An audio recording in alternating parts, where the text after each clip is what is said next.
Lectura del Santo Evangelio según San Mateo. Gloria a ti, Señor.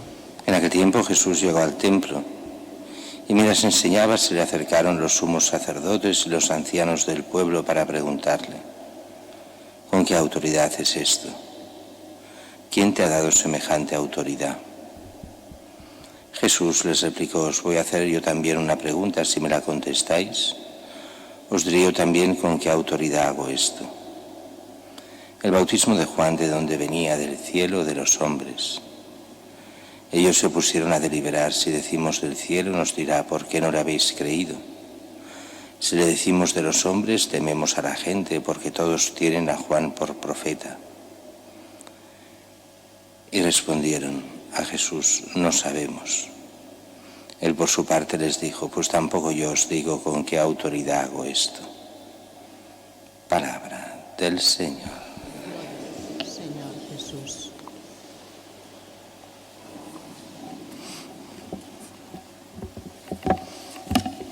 El texto de hoy viene después de este Evangelio, después de tantas cosas que hace Jesús. Ha curado enfermos, ha resucitado muertos, ha hecho tantas y tantas cosas hasta llegar al punto de sacar a los mercaderes del templo. Y es entonces que se le presentan, cuando está enseñando en el mismo templo, se acercan los sumos sacerdotes, los ancianos del pueblo. ¿Con qué autoridad es eso? Como diciendo: ¿pero tú quién te crees que eres? Aquí los que mandamos somos nosotros. Tú no eres nadie. Entonces Jesús a la pregunta responde por una vez a la gallega con otra pregunta. Yo también os voy a hacer una pregunta, si me la contestáis, yo os diré bajo qué autoridad hago esto. Veremos después el por qué dice Jesús estas cosas, pero la pregunta es fácil. El bautismo de Juan, ¿de dónde venía? ¿Del cielo o de los hombres? ¿Era cosa de Dios o era solo simplemente cosa humana? Claro, ahí se ven pillados los sacerdotes, porque la respuesta es peligrosa para ellos. Si dicen que Juan viene de Dios, entonces claramente, ¿por qué no habéis hecho caso? Si la respuesta es que no tiene nada que ver con Dios, sino es cosa de los hombres, el pueblo se revuelta contra ellos porque era considerado por todos un profeta, y un gran profeta, y un hombre de Dios como nadie en aquel momento.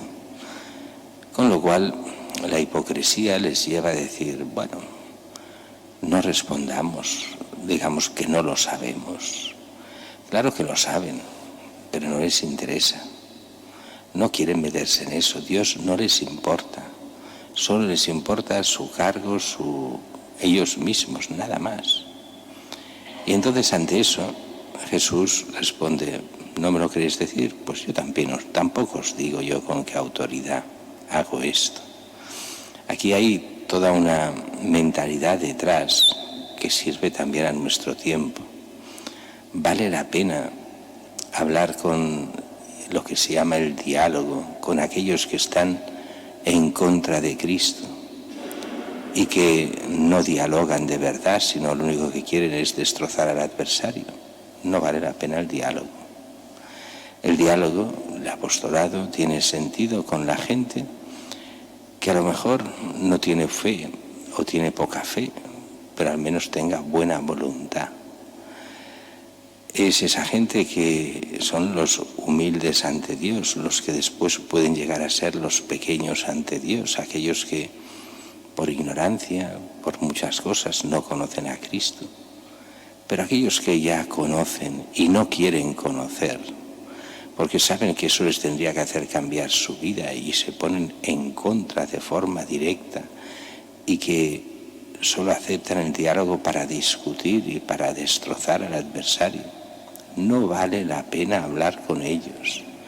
Es un apostolado perdido y además que se tira en contra. Esto lo sabían bien los primeros cristianos y había gente con la que no se hablaba, no se discutía. No vale la pena. aquellos que quieran oír, quieran atender, que aunque no sean cristianos, pero tienen esa curiosidad por saber, pero por saber de verdad, no simplemente la curiosidad del que va pasando de una cosa a otra sin que le importe nada, sino que hay posibilidad de que Dios entre en la vida de aquella persona, entonces vale siempre la pena. Pero aquellos que ya están corruptos por dentro, claro que pueden llegar a la conversión, pero el discutir por discutir no vale la pena. Cuando la gente está absolutamente segura de su no fe y solo tiene odio contra los cristianos, no vale la pena hablar con ellos, hacerles el bien, sí, pero hablar.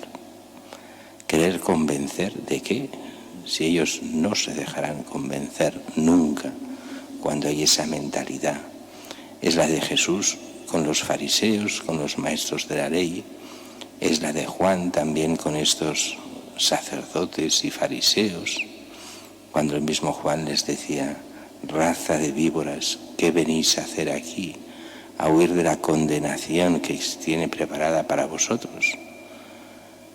Al menos dad frutos de conversión, que se vea realmente una conversión, porque, como diciendo, en vosotros es casi imposible. Y sin embargo después lo veremos muy fácilmente y claramente en los Hechos de los Apóstoles, cuando ante la predicación de Pedro y de los apóstoles hay una frase muy curiosa que dice: hasta los sacerdotes se convertían, como diciendo, si esto es imposible que se conviertan, pues hasta esos, algunos, claro, no todos, ni muchísimo menos, también de estos se convertían. A veces parece que nos lo digan nosotros los sacerdotes de hoy, que también a veces alguno pensará cómo cuesta que se conviertan los sacerdotes. Pues sí, también nosotros hemos de aprender a convertirnos siempre al Señor para poder ser de verdad hijos de Dios y con el pueblo llegar a la vida eterna.